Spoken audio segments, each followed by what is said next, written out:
Hello everyone, thanks for joining in. I am Shubha Kankaria and welcome to episode 12 of Daastan-E-Raahi. It is a travel talk where we get to know about amazing places through wonderful stories of various travelers. So, our today's guest is a financial analyst by profession, food fanatic, and a Pahadi by heart. She loves to travel solo and has visited places like Kasol, Spiti, Ladakh in the times when it was not famous or popular among the travel circuit. Today she's going to talk about basic mountaineering course, its journey and how important it is if you are a trekking enthusiast. So guys, without any further delay, let's get on board Rajani Rai. Hi, Hi hi Rajni. Shubha. Hi, how are you? I'm good. How are you? I'm doing good, thank you, and welcome to Dastai Rahi. I'm so excited to have Thank you. you, thank you, thank you so much. Okay, Rajni, so to begin with our talk, tell us how the travel journey began for you. Okay, so the travel journey was from bachpan se only because every 3 4 years I was changing schools, I was changing places, and I was in the hills in Ranikhet. Then I was in the Saurashtra region, Gujarat. Then Nagpur, and then Bangalore. So every 4 5 years I was changing, and that's how the travel kida bit me. And yeah, so changing schools and changing friends and going to a different state, taking different cultures, thinking in different cultures. Yeah, that's how the travel kira began. And of course my mom dad both are very good travelers. I would say they also love traveling, and yeah, it just inherited from them. That's great. So, when was your first solo travel happen? Okay, so this first solo trip, I wouldn't say a trip, but it was like the mountaineering course. That was the first time I went solo to the course directly. And then the solo trip happened when I met you in 2016. So that's when I was backpacking. But the first thing that was solo was the mountaineering course that I went to. Okay, and so did you take took any travel trips before that, or just thought of going to the mountaineering course straight away? Yeah, I did a Ladakh trip before that in 2014 with my sister, and that's when I saw the mountain life in detail. How people are so welcoming in the mountains, and of course the landscapes and the way they welcome us, the way they treat us, and that the whole thing was so warm. I'm like, I have to come back to the mountains, and that's when I decided, ki I have to do a mountaineering course or something related to mountains, basically. So yeah, so the first thing was That's Ladakh trip. Yeah, and that's why you called yourself a Pahadi at heart. of course, yeah, true that. Okay. Okay, so talking So. about this mountaineering course, I think this is always recommended when somebody wants to pursue trekking in a big way or in a more deeper way. So tell us about that and how is the journey and why do you think it is important to do if somebody is into trekking? Okay, so yeah, I would say that somebody who wants to take up mountaineering seriously should do the course because we learn so much. We learn the technicalities, we learn how to cope up in the mountains, we learn the rescue techniques. So there are a lot of things that a mountaineer can learn, and basically anybody who wants to do an expedition has to go through the basic and the advanced mountaineering course. I joined for a personal reason. I joined because I was scared of heights. I joined because one, I love mountains and I wanted to do something in the mountains. So yeah, so to overcome my fear, that push that I needed, that's the reason I joined this. And so yeah, somebody who wants to cross the boundaries, who wants to push their limit, should definitely do this course, I would. Okay, and would you like to tell us in more detail, like how is this course, how this happens, and what is the duration and everything? Okay, so the course is for 28 days, and It happens in three batches. Like the first batch is in April, all boys batch, and then the second batch is in May, all girls batch, and the third batch is in September, October. So that's a mixed batch. And I went to the all girls batch, which was in May 2015, and I did my mountaineering course from NIM, Nehru Institute of Mountaineering, Uttarakhand. So, so yeah, the preparation actually began at least, like, 3 months before the mountaineering course. Like I used to run, I used to do gyms, gym training and all that. And the reason it is required to at least have some workout regime in your routine before joining the course is because you need to be physically fit and the most important, mentally fit. So that's the reason you need to work out before the course. And the course actually is divided into three stages. The first is the rock climbing that we learn, and then there's the ice climbing, and then there's snow climbing. And so all these three phases are learned in different on different dates. Like the first thing is the rock climbing, and we trek to a camp called as Tekla camp. So, we trek for 9 kilometers carrying like around 15 kgs of backpack, and that's why you need physical capability for that. So, yeah, we trek for 9 kilometers, go to Tekla camp. We learn the rock climbing techniques there, the rappelling, bouldering, and the theory related to it also, as well as practical that we do there. And then we return back to our institute. That's the first stage that happens. The second thing is we pack our bags and we go to the mountains for 17 days straight. And there is where we learn the ice climbing and snow climbing in the glacier, and then snow climbing on the advanced base camp. So to get into more detail of it, I would say that, we from Nehru Institute of Mountaineering, we pack our bags and we climb up to DKD2 mountain, which is Draupadi Ka Danda 2, until the Camp 1. That is where the basic mountaineering course ends. So from the institute to the camp one is around 17 days, and then we go to the glacier called as Dokrani Glacier, and from there we learn the ice climbing. Then again come back to the base camp. So that's how it progresses each day. So yeah, Okay.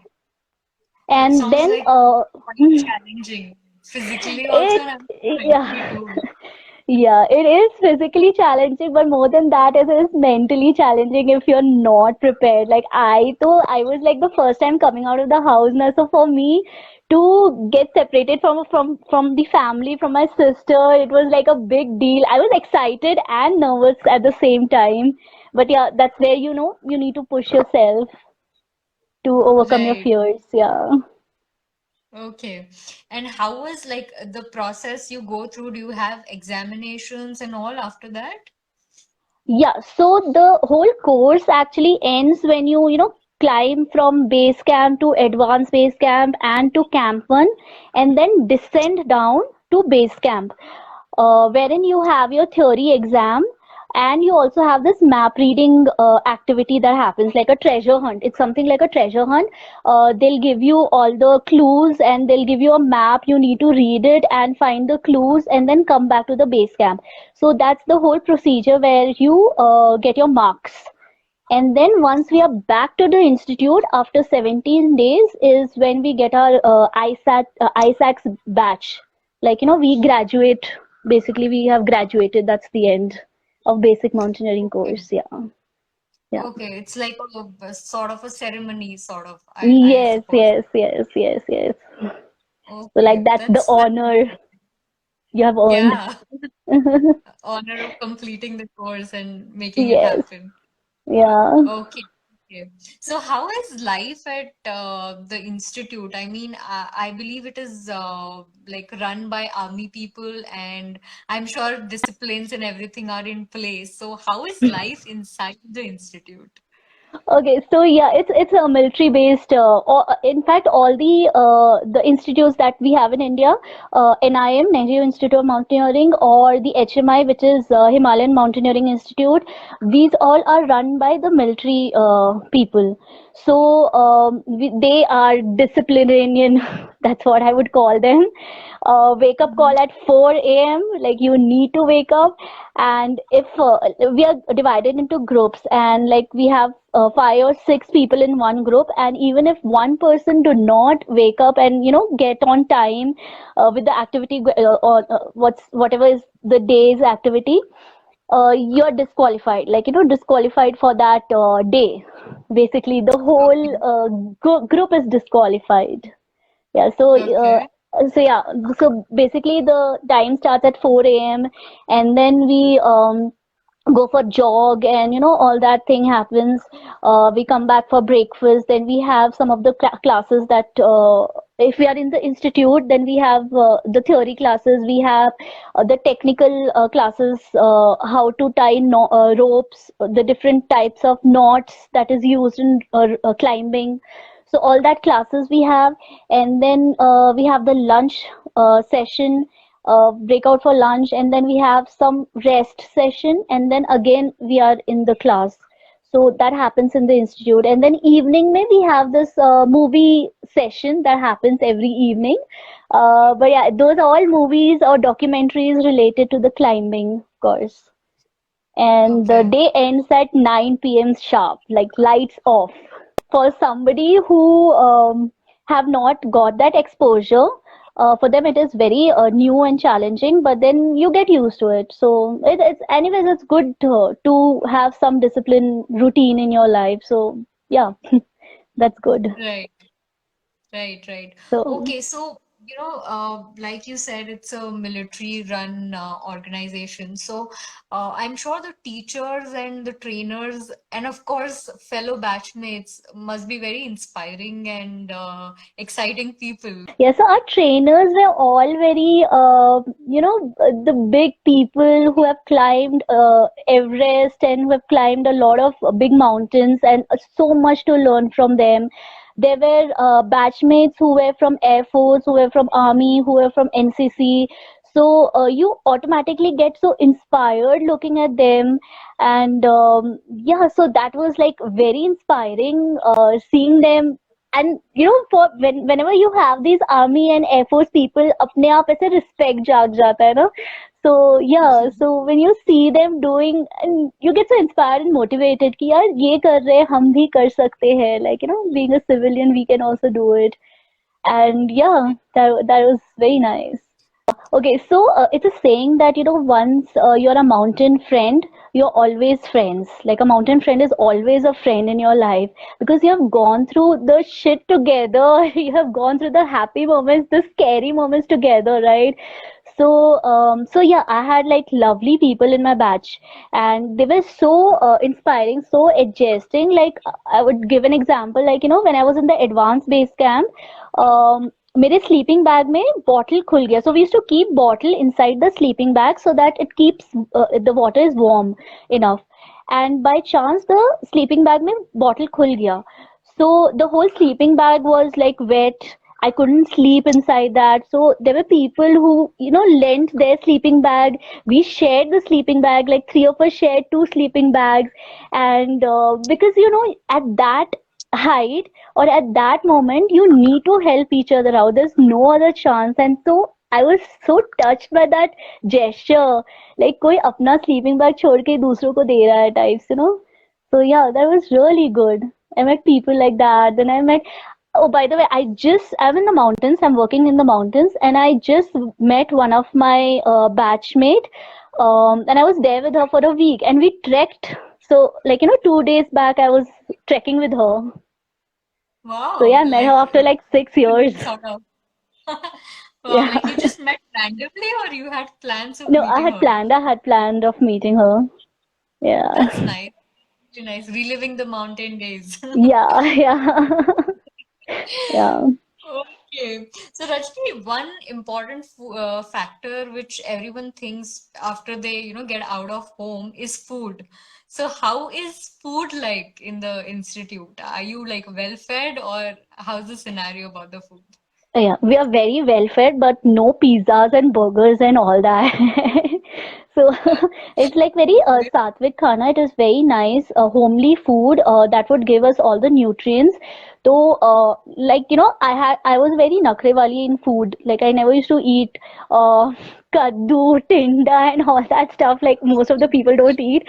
But after going to the mountaineering course, I started having all kinds of vegetable. I started having all kinds of food. I'm like, I'm not doing any nakra because there you understand when you have to carry the ration, right? We used to carry a ration. So when you have to carry a ration to like so many kilometers and then eat there, so you understand the value of food.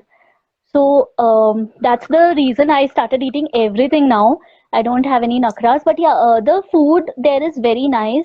You get like all kinds of food, whether you're vegetarian or non-vegetarian, they do ask you. So you have like normal roti, chapati, dal, sabji, and all that stuff. And when you have accomplished anything, you have the special kheer or gulab jamun or something like that to celebrate the moment. So very, That's very nice. good, healthy food, I would say. Okay, okay. So, Rajni, is there any tips or, you want to give to people out before actually they head out to this course or even think about, heading out to this course? Do you have any tips and also any tips in general for people who love trekking or maybe introduced to trekking right now? Because I think trekking is has picked up, I would say, in Yes, last yes, yes, 2, 3 years before the pandemic. So, do yes. you have any tips or tricks for people? Okay, so for people who are going into the mountaineering course, please get mentally prepared that a lot of things out of your comfort zone needs to be done. Um, and of course, you need to work out, run, jog, do all kinds of exercises, make yourself physically fit.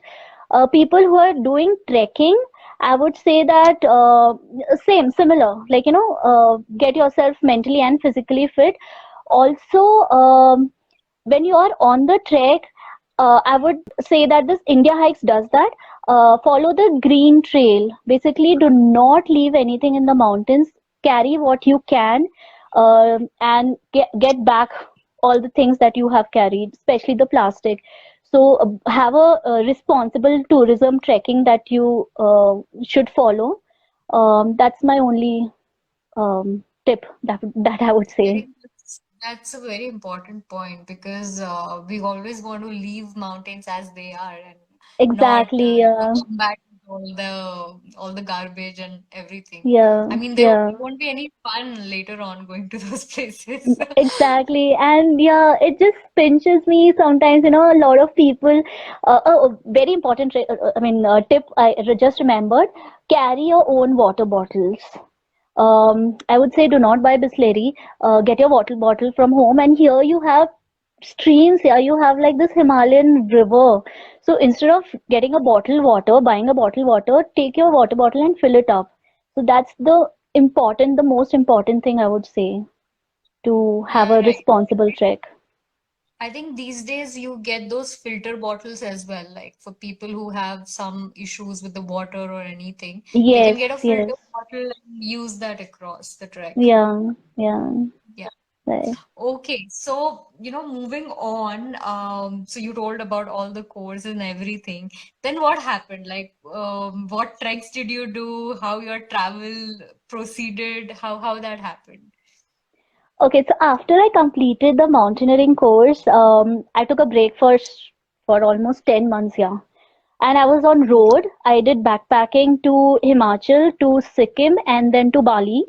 Um, and that's when I met you, I think, in Yeah, we 2016. met in Yeah, school. Yeah, yeah.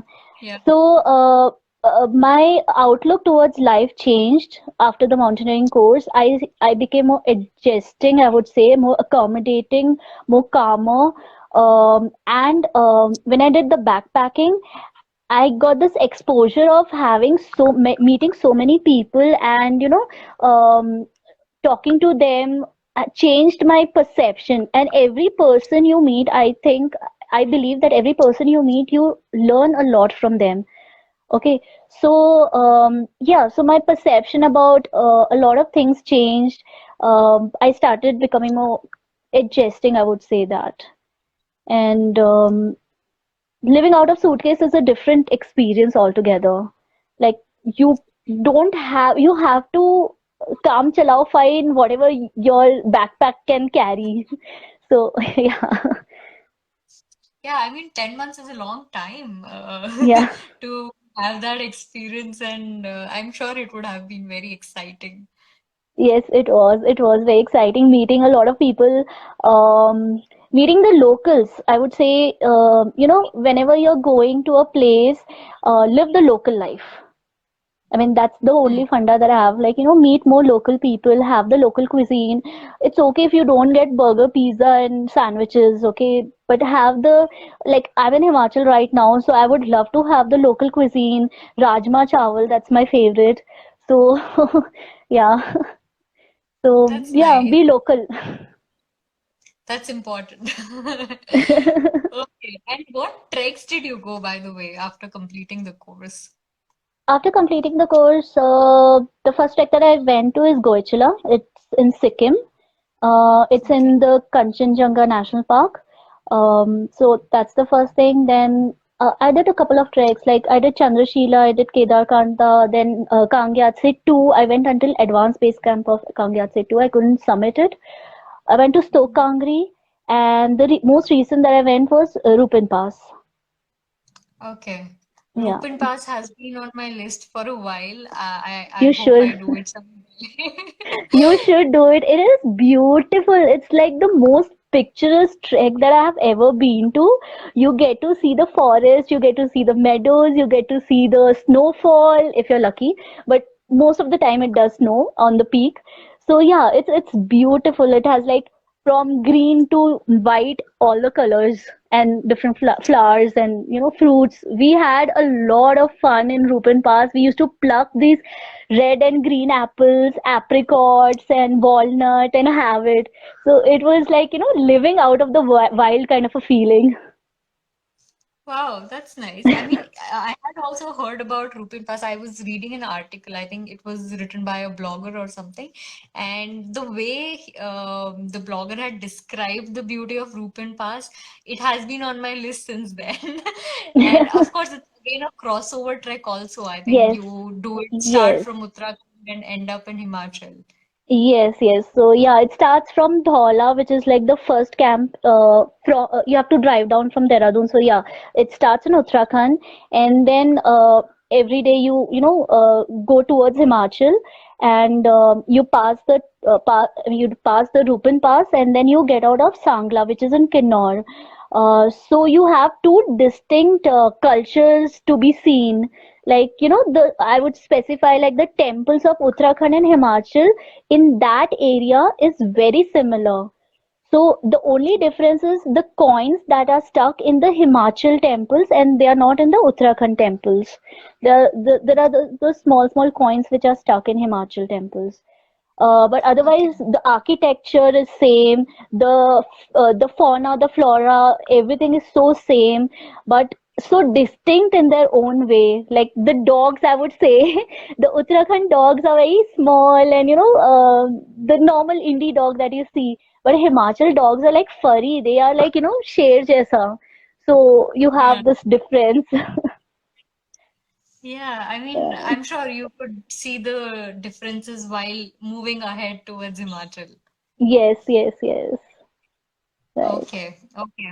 So, like, you have done so many treks, you have been to so many places. I'm sure you have met some interesting fellow travelers from different places. So, had any chances of encounters with such interesting travelers? Oh, yes, yes. That's a good point, Shubha. So, like I said, like, you learn a lot from every individual. The first trip that I went to, it's Spiti. Uh, I would say that, if you have to meet a lot of different people, then stay in a hostel. Like you have so many people, you make so many different kinds of friends. So yeah, the first place that I stayed alone was in hostel, and that was Spiti, wherein like I met a lot of people and we traveled together. And it so happened that so Spiti is like very I wouldn't say small place, it's a big place, but then you meet the same kind of people again and again. Okay, so if I've started from Zostel and on the way I would meet somebody whom I had met yesterday in Zostel, so it was like that.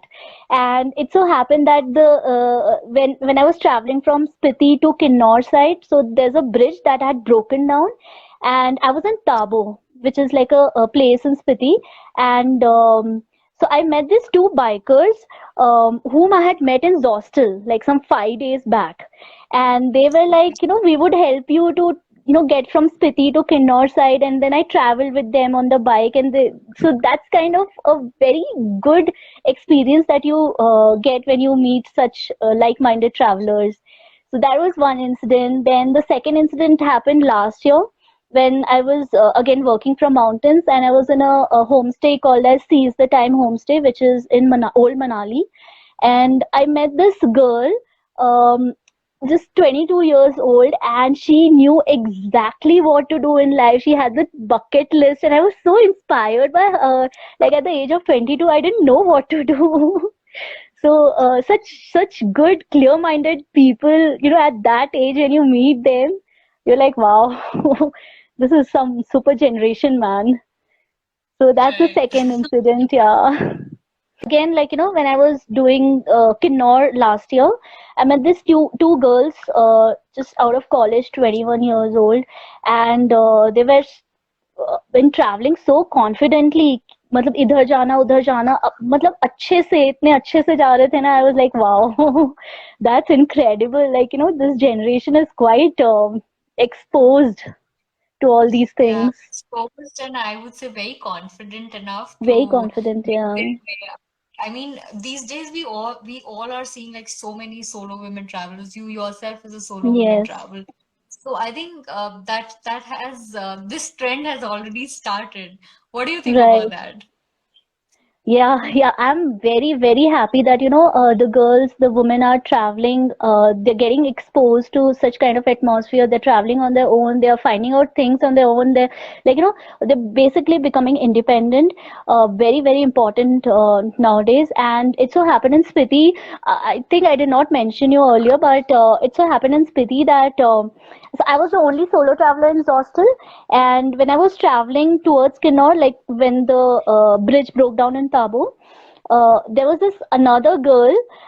She was also traveling solo, and she was traveling from Kinnaur to Spiti side. And when she heard, like, I'm traveling solo, she came and just hugged me. She's like, "You're the first solo woman traveler that I've met in this region this year." I'm like, wow. So yeah, that's kind That's of like nice. warmth. Yeah, so I would Yeah. encourage, like, a lot of girls who are not exposed or who wants to do something, थोड़ा हिम्मत दिखाओ सब ठीक हो जाएगा. Like, just push yourself. That's such Yeah, a nice advice. All you need is a little courage. That's all. yeah, So, Rajni, this brings us to the end of our talk, and I had an amazing time listening to the mountain stories and how important is the course for the people who are basically into trekking and who loves mountains, in short. So, it was yeah. lovely to have you. Thank you so much for coming on Daastan-E-Raahi. Thank you so much, Shubha, for calling me, for giving me this opportunity. Thank you everyone for joining. I'll see you again next week with another wonderful traveler.